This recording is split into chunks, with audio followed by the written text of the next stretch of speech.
Okay, good morning. Last class structure of DNA ನೋಡಿದ್ವಿ. Okay, yes. First ಹೇಳಬೇಕಪ್ಪ ಅಂತಂದ್ರೆ structure of DNA that is to be proposed by Watson and Crick based on the X-ray diffraction data of Wilkins and Franklin. Okay, yes, 4 ಜನ ಇರ್ತಾರೆ ಇಲ್ಲಿ, but last to that great work. Okay, yes, that is to be awarded Nobel Prize, that is to be shared between 3 people. ಒಂದ್ಸಲ ನಾನು NEET exam ಒಳಗೆ ಒಂದು question ಬಂದಿತ್ತು. Okay, Nobel Prize awarded in Watson structure of DNA that is to be shared between how many people? 3 ಜನ ಇರ್ತಾರೆ, Watson, Crick ಮತ್ತೆ Wilkinsons. Okay, it is the ಅಂದ್ರೆ ಇದಕ್ಕೆ ಇನ್ನೊಂದು ಹೆಸರು ಹೇಳ್ತೀವಿ ನಾವು, ಏನಂದ್ರೆ double helical model of DNA. ಅದನ್ನು ನೆನ್ಪಿಟ್ಕೊಳ್ತೀವಿ, double helical model of DNA. Okay, model of DNA ಇದನ್ನ ಏನಪ್ಪಾ ಅಂದ್ರೆ ವ್ಯಾಟ್ಸನ್ ಅಂಡ್ ಕ್ರಿಕ್ ಪ್ರಪೋಸ್ ಮಾಡಿದ್ರು. Double helical model of DNA that is to be most accepted. Okay, the related to structure of DNA. Okay, ಇದು ಒಂದ್ ಕಡೆ ಹೇಳೋದಾದ್ರೆ, next ಇಲ್ಲಿ ನಾನು ಹೇಳಿದಲ್ಲ, it is very very very important for the point of exam. 5 marks ಗೆ describe the structure of DNA ಅಂತ ಹೇಳಿದ್ರೆ ಇಷ್ಟು ಪಾಯಿಂಟ್ ಡೈಗ್ರಾಮ್ ಬರೀಬೇಕು. ಓಕೆ, ಬರೀ ಡೈಗ್ರಾಮ್ ಸ್ಟ್ರಕ್ಚರ್ ಕೇಳಿದಾಗ ನಾನು ಹೇಳಿದ್ರೆ ಇಲ್ಲಿ double standard DNA, sugar phosphate, nitrogen base pairs, all type, ಒಂದು ಹೆಲಿಕ್ಸ್ ಒಳಗೆ 5 ಬೇಸ್ ಪೇರ್ ಬರಬೇಕು. ಸಾರಿ, ಹಾಫ್ ಹೆಲಿಕ್ಸ್ ಒಳಗೆ, ಕಂಪ್ಲೀಟ್ ಹೆಲಿಕ್ಸ್ ಒಳಗೆ 10 ಬರುತ್ತೆ. ಮತ್ತೆ 2 ಮೇಜರ್ ಗ್ರೂವ್ ಮತ್ತೆ ಮೈನರ್ ಗ್ರೂವ್ ನ ಲೇಬಲ್ ಒಳಗೆ ತೋರಿಸಬೇಕು. Plus distance between 2 stands 20 angstrom. Okay, ಒಂದು complete helix measures about 34 angstrom. ಇವನ್ನೆಲ್ಲ ನೀವೇನಪ್ಪಾ ಅಂದ್ರೆ ಲೇಬಲ್ಸ್ ಒಳಗೆ ತೋರಿಸಬೇಕು. ಓಕೆ, ಎಕ್ಸ್ಪ್ಲನೇಷನ್ ಬಹಳ ಸಿಂಪಲ್ ಇದೆ, ಬಹಳ ಈಸಿ ಇದೆ. ನಾನು ಇಂಪಾರ್ಟೆಂಟ್ ಹೇಳಿದ್ದು ಅಂದ್ರೆ, ಒಂದು ಪಾಯಿಂಟ್ ಆಫ್ ಎಕ್ಸಾಮ್ 5 marks ಕೇಳ್ತಾರೆ. ಇನ್ನೊಂದು ಏನ್ ಕಾರಣ ಅಂತಂದ್ರೆ, ಈ ಒಂದು ಸ್ಟ್ರಕ್ಚರ್ ಆಫ್ DNA ಮುಂದೆ ನಮ್ಗೆ ಟ್ರಾನ್ಸ್ಕ್ರಿಪ್ಷನ್ ಹೇಳ್ಬೇಕಾದ್ರೆ, ಟ್ರಾನ್ಸ್ಲೇಷನ್ ಹೇಳ್ಬೇಕಾದ್ರೆ, ಆಲ್ಮೋಸ್ಟ್ ರಿಮೈನಿಂಗ್ ಕಾನ್ಸೆಪ್ಟ್ಸ್ ನಾವೇನು ಈಗ ಚಾಪ್ಟರ್ ಒಳಗೆ ಕಲಿತೀವಿ. ಓಕೆ, ಅಲ್ಲಿ ಎಲ್ಲ ಏನಪ್ಪಾ ಅಂತಂದ್ರೆ ಇದು ಬೇಸ್ ಆಗಿ ವರ್ಕ್ ಆಗುತ್ತೆ, ಅಥವಾ ಫೌಂಡ್ ಅಂದ್ರೆ ಮೇನ್ಲಿ ಇದು ಗೊತ್ತಿತ್ತು ಅಂದ್ರೆ ಆ ಕಾನ್ಸೆಪ್ಟ್ಸ್ ಗಳು ನಿಮ್ಗೆ ಬಹಳ ಈಸಿಯಾಗಿ ಅರ್ಥ ಆಗ್ತಾವು. ಇಲ್ಲ ಅಂದ್ರೆ it become little bit difficult. Okay, ಈಗ ಸ್ಟ್ರಕ್ಚರ್ ಹೇಳ್ಬೇಕಂದ್ರೆ, each DNA molecule made up of 2 polynucleotide strands or chain. 2 polynucleotide chain ಅಥವಾ ಸ್ಟ್ರಾಂಡ್ಸ್ ಇರುತ್ತೆ, ನಿಮ್ಮ ಎದುರಿಗೆ ನೋಡಬಹುದು, ಒಂದು ಇನ್ನೊಂದು. ಮುಂದೆಲ್ಲ ಹೇಳ್ತೀರಾ, yes, these strands running antiparallel with right handed spiralization. ಈ ಸ್ಟ್ರಾಂಡ್ಸ್ DNA ಏನಾಗಿರುತ್ತೆ ಅಂದ್ರೆ ರೈಟ್ ಹ್ಯಾಂಡೆಡ್, 2 ಕಾಯಿಲ್ ಹಾಕೊಂತ ಹೋಗುತ್ತೀವಿ. Okay, right handed spiralization with anti parallel.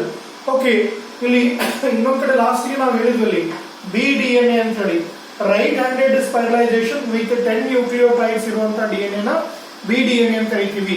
ಇಲ್ಲಿ ABCD ಈ DNA ಕ್ಲಾಸಿಫಿಕೇಶನ್ ಏನಪ್ಪಾ ಅಂತಂದ್ರೆ, okay, some cases, rare cases ನಾವೇನಪ್ಪಾ ಅಂದ್ರೆ ACD ನೋಡಬಹುದು. ಅಲ್ಲಿ ಎಲ್ಲ ರೈಟ್ ಹ್ಯಾಂಡೆಡ್ ಸ್ಪೈರಲೈಸೇಷನ್ ಇರುತ್ತೆ, but number of nucleotides change ಆಗುತ್ತೆ. ನೆನ್ಪಿಟ್ಕೊಳ್ರಿ, DNA ಒಳಗೆ right handed spiralization with 11 nucleotides ಇರುತ್ತೆ. ಅದಕ್ಕೆ ಅಲ್ಲಿ ಸೀಕ್ವೆನ್ಸ್ ಆಗಿ ನೆನ್ಪಿಟ್ಕೊಂಡ್ಬಿಡ್ರಿ, A11, B10, right handed spiralization with 10 nucleotides for helix. cDNA right handed spiralization with 9 nucleotides, ಒಂದೊಂದೇ ಕಡಿಮೆ ಹಾಕೊಂಡು ಹೋಗುತ್ತೆ. ddNA right handed spiralization with 8 nucleotides for helix. ಅದೇ DNA ಲೆಫ್ಟ್ ಹ್ಯಾಂಡೆಡ್ ಸ್ಪೈರಲೈಸೇಷನ್, ಎಡಗಡೆಯಿಂದ ಹಿಂಗೆ ರೊಟೇಟ್ ಆಗಿತ್ತು ಅಂದ್ರೆ ಅದನ್ನ ನಾವು ಏನಪ್ಪಾ ಅಂದ್ರೆ ZDNA ಅಂತ ಕರಿತೀವಿ. ಓಕೆ, ಈ ZDNA, BDNA, ADNA ಇವೆಲ್ಲ ನಿಮ್ಮ ಎಂಟ್ರೆನ್ಸ್ ಎಕ್ಸಾಮ್ ಬಂದಿದ್ದು, ನಿಮ್ಮ ಟೆಕ್ಸ್ಟಲ್ ಥಿಯರಿಯಲ್ಲಿ ಇಲ್ಲ, ಬಟ್ BDNA ಅಂತಿದೆ. ಓಕೆ, ಅನ್ನೋದ್ರಲ್ಲಿ DNA molecule that is made up of 2 polynucleotide strands running anti-parallel. Anti-parallel ಅಂದ್ರೆ ನಾನು ನಿಮ್ಗೆ ತೋರಿಸಿದ್ದೀನಿ, ಒಂದು ಸ್ಟ್ರಾಂಡ್ 5' to 3' ಪ್ರೈಮ್. ಓಕೆ, ಇದಕ್ಕೆ ನೀವು ಇನ್ನೊಂದು ಸ್ಟ್ರಾಂಡ್ಸ್ ಅಟ್ಯಾಚ್ ಮಾಡಿದ್ರಿ ಅಂತ ತಿಳ್ಕೊ, ಮತ್ತು ಅಲ್ಲಿ ಏನಾಗುತ್ತೆ ಅಂತಂದ್ರೆ, ಓಕೆ, 5' ಬರುತ್ತೆ, 3' ಮತ್ತು ಫ್ರೀ ಉಳಿಯುತ್ತೆ.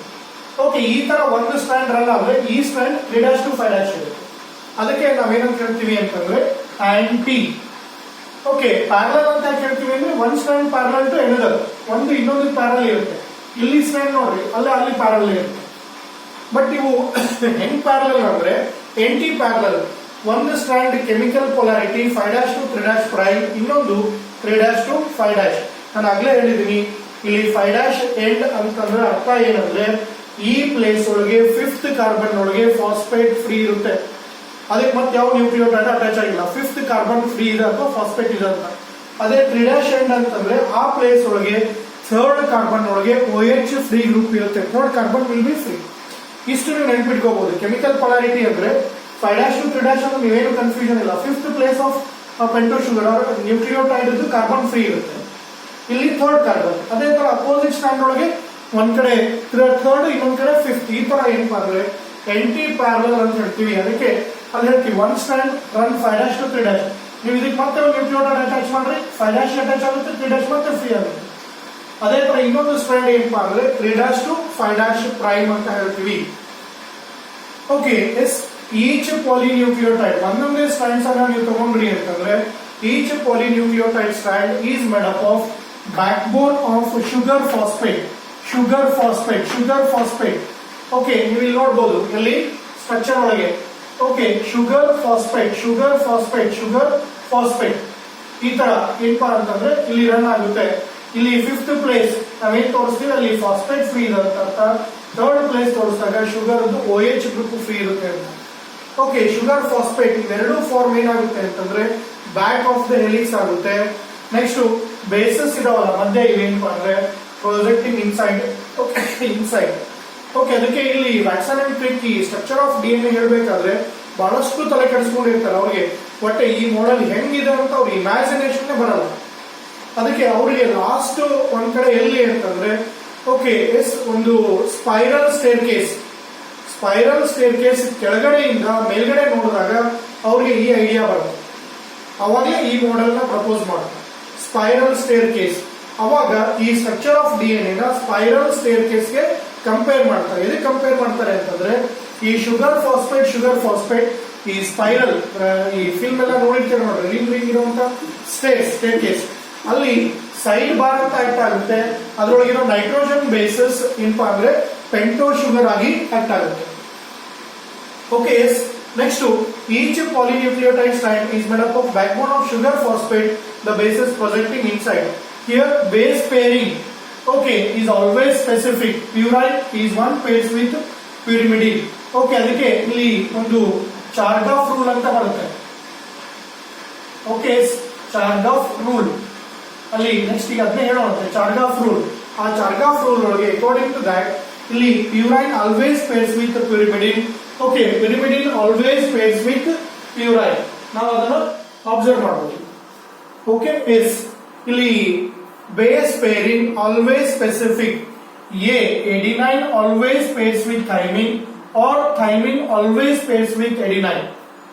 ಓಕೆ, ಎಸ್ ಈ ಒಂದು ಪ್ರಕಾರ ಇಲ್ಲಿ ಎರಡರ ಮಧ್ಯ 2 ಹೈಡ್ರೋಜನ್ ಬಾಂಡ್ಗಳು ಫಾರ್ಮ್ ಆಗುತ್ತೆ. ನೆಕ್ಸ್ಟ್ ಅದೇ ತರ cytosine always pairs with guanine or cytosine pairs with guanine pairs with cytosine. ಅಂದ್ರೆ ಇಲ್ಲಿ ಎಡಿನೈನ್ ಪ್ಯೂರಿನ್ ಬೇಸ್ ಆದ್ರೆ ಥೈಮಿನ್ ಪ್ಯೂರಿಮಿಡಿನ್ ಬೇಸ್ ಆಗುತ್ತೆ. ಅದೇ ತರ ಗ್ವಾನೈನ್ ಪ್ಯೂರಿನ್ ಬೇಸ್ ಆದ್ರೆ ಓಕೆ ಇದು ಪ್ಯೂರಿಮಿಡಿನ್ ಬೇಸ್ ಆಗುತ್ತೆ. ಅಂದ್ರೆ purine always pairs with pyrimidine. ಇಲ್ಲಿ ಎಡಿನೈನ್ ಮತ್ತೆ ಗ್ವಾನೈನ್ ಮಧ್ಯ ಓಕೆ 2 ಹೈಡ್ರೋಜನ್ ಬಾಂಡ್ಸ್ ಫಾರ್ಮ್ ಆಗುತ್ತೆ. ಅದೇ ಗ್ವಾನೈನ್ ಮತ್ತೆ ಸೈಟೋಸಿನ್ ಮಧ್ಯ 3 ಹೈಡ್ರೋಜನ್ ಬಾಂಡ್ಗಳು ಫಾರ್ಮ್ ಆಗುತ್ತೆ. Next the distance between 2 polynucleotide strands 20 angstrom ಹೇಳ್ತೀವಿ. The one complete helix measures about 34 angstrom containing 3.4 angstrom internucleotide distance. Okay, yes. Next to these ಈ ಒಂದು right handed ಸ್ಪೈರಲೈಸೇಷನ್ ಆಗಬೇಕಾದ್ರೆ ಅಲ್ಲಿ ಒಂದು ಗ್ರೂವ್ ಫಾರ್ಮ್ ಆಗುತ್ತೆ, 2 ಗ್ರೂವ್ ಫಾರ್ಮ್ ಆಗುತ್ತೆ. ಒಂದು ಮೇಜರ್, ಇನ್ನೊಂದು ಮೈನರ್. 2 ಮೈಕ್ರೋಮೀಟರ್ ಇರುವಂತ ಗ್ರೂವ್ ಅನ್ನ ಮೇಜರ್ ಗ್ರೂವ್, 1.2 ಮೈಕ್ರೋಮೀಟರ್ ವಿಡ್ತ್ ಇರುವಂತದನ್ನ ಮೈನರ್ ಗ್ರೂವ್ ಅಂತ ಹೇಳ್ತೀವಿ. ನೆಕ್ಸ್ಟ್ ಇನ್ನೊಂದು ಇಂಪಾರ್ಟೆಂಟ್ ಪಾಯಿಂಟ್ ಅನ್ನ ಸ್ವಲ್ಪ ನಾವು ನೆನ್ಪು ಮಾಡ್ಕೊಂಡು ಇಲ್ಲಿ ಏನು ಅಂತಂದ್ರೆ ಈ ಒಂದು ನ್ಯೂಕ್ಲಿಯೋಟೈಡ್ ಇನ್ನೊಂದು ನ್ಯೂಕ್ಲಿಯೋಟೈಡ್ ಮತ್ತೆ ಏನು ಬಾಂಡ್ ಫಾರ್ಮ್ ಆಗುತ್ತಲ್ಲ ಅದನ್ನ ನಾವೇನಪ್ಪಾ ಅಂದ್ರೆ ಫಾಸ್ಫೋ ಡೈ ಈಸ್ಟರ್ ಬಾಂಡ್ ಅಂತ ಕರಿತೀವಿ. ಓಕೆ, ನಾನು ಆಲ್ರೆಡಿ ಹೇಳಿದೆ ನಿಮ್ಗೆ ಒಟ್ಟೆ ಟೋಟಲ್ ಆಗಿ ಇಲ್ಲಿ ಒಂದು ಯಾವುದು hydrogen bond between nitrogen base pairs ಅಥವಾ ಬಿಟ್ವೀನ್ ಸ್ಟ್ರಾಂಡ್ಸ್. ಇನ್ನ next nitrogen base pentose sugar N glycosidic bond ಇರುತ್ತೆ. ಅದೇ ನೈಟ್ರೋಜನ್ ಬೇಸ್ ಫಾಸ್ಫೇಟ್ ನಡುವೆ ಫಾಸ್ಫೋ ಈಸ್ಟರ್ ಓಕೆ, ಕನ್ಫ್ಯೂಷನ್ ಬೇಡ. ಅದೇ ಒಂದು ನ್ಯೂಕ್ಲಿಯೋಟೈಡ್ಗೂ ಇನ್ನೊಂದು ನ್ಯೂಕ್ಲಿಯೋಟೈಡ್ ಅನ್ನ ಇಲ್ಲಿ ಬೈಂಡ್ ಮಾಡುತ್ತೆ ನೋಡ್ರಿ. ಒಂದು ನ್ಯೂಕ್ಲಿಯೋಟೈಡ್ ಇನ್ನೊಂದು ನ್ಯೂಕ್ಲಿಯೋಟೈಡ್ ಅನ್ನ ಬೈಂಡ್ ಮಾಡುವಂತ ಬಾಂಡ್ ಅನ್ನ ಫಾಸ್ಫೋಡೈಈಸ್ಟರ್ ಬಾಂಡ್ ಅಂತ ಕರಿತೀವಿ. It is a covalent bond. It is going to share equal electrons on both the side. By that it forms very strong bond between nucleotides. ಅದಕ್ಕೆ ನಾವು ಈ DNA strands ಅನ್ನ ಸ್ವಲ್ಪ ಟೆಂಪರೇಚರ್ ಕೊಟ್ರೆ ಎರಡು ಸ್ಟ್ರಾಂಡ್ಸ್ ಸಪರೇಟ್ ಆಗುತ್ತೆ due to breaking of hydrogen bond. But ಆ nucleotide separate ಆಗಲ್ಲ ಇಲ್ಲಿ because of presence of phosphodiester bond. ಎರಡು ನ್ಯೂಕ್ಲಿಯೋಟೈಡ್, ಸ್ವಲ್ಪ ಸರಿಯಾಗಿ ಕೇಳ್ಕೊಳ್ರಿ, ಎರಡು ನ್ಯೂಕ್ಲಿಯೋಟೈಡ್ ಮಧ್ಯ ಬರುವಂತ ಬಾಂಡ್ ಅನ್ನ ಫಾಸ್ಫೋಡೈಈಸ್ಟರ್ ಬಾಂಡ್ ಅಂತ ಕರಿತೀವಿ. ಇನ್ನ ಒಂದೇ ನ್ಯೂಕ್ಲಿಯೋಟೈಡ್ ಒಳಗೆ ಫಾಸ್ಫೇಟ್ ಮತ್ತೆ ಶುಗರ್ ಮಧ್ಯ ಬರುವಂತ ಬಾಂಡ್ ಅನ್ನ ಬರೀ ಫಾಸ್ಫೋಈಸ್ಟರ್ ಬಾಂಡ್ ಅಂತ ಕರಿತೀವಿ. ಓಕೆ, ಇಷ್ಟು ನಾವೇನಪ್ಪಾ ಅಂತಂದ್ರೆ ಸ್ಟ್ರಕ್ಚರ್ ಆಫ್ DNA ಬಗ್ಗೆ ಹೇಳ್ತೀವಿ. ಓಕೆ, ಇಲ್ಲಿ ಸ್ಟ್ರಕ್ಚರ್ ಆಫ್ DNA ನಾನು ಹೇಳೋದನ್ನ Watson Crick model of DNA ಅಂತ ಹೇಳ್ಬೋದು, BDNA ಅಂತ ಹೇಳ್ಬೋದು, ಅಥವಾ double helical model of DNA ಅಂತ ಹೇಳ್ಬೋದು. ಓಕೆ, ಈ DNA ಸ್ಟ್ರಕ್ಚರ್ ಒಳಗೆ according to base pairs rule ಇಲ್ಲಿ ಜಾರ್ಗಾಫ್ ಒಂದು ರೂಲ್ ನ ಪ್ರೆಸೆಂಟ್ ಮಾಡ್ತಾನೆ, ಅದನ್ನ ಹೇಳೋಣ.